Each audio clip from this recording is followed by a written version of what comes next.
So, throat singing tutorial.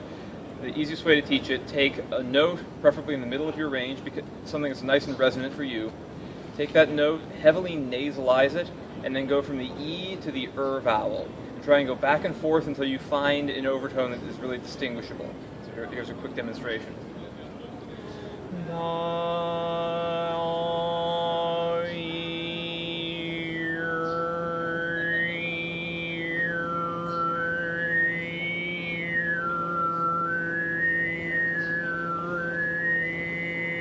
And gradually you just pick it out.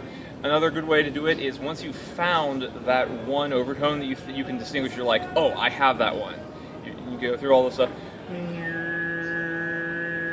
Focus on that overtone and try and open things up and just focus in on making that one as strong as possible. If you can do that, then hopefully that one becomes more clear. Sometimes you get fuzz in the sound and you're trying to remove the fuzz. So you kind of get...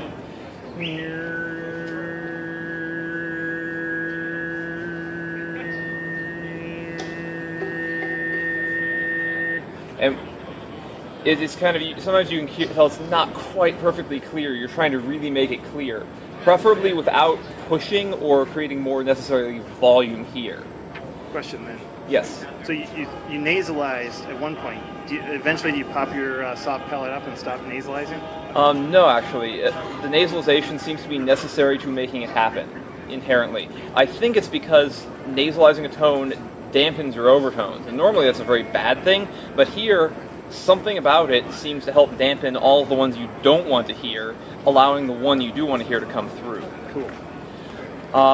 The potential pitfalls for this, a lot of people when they first do it, myself included, will go,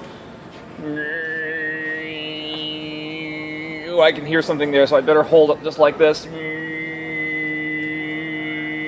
But if you open up back here, don't let yourself clamp down any. It will actually, you'll be producing more overtones, and you want to do the dampening up here.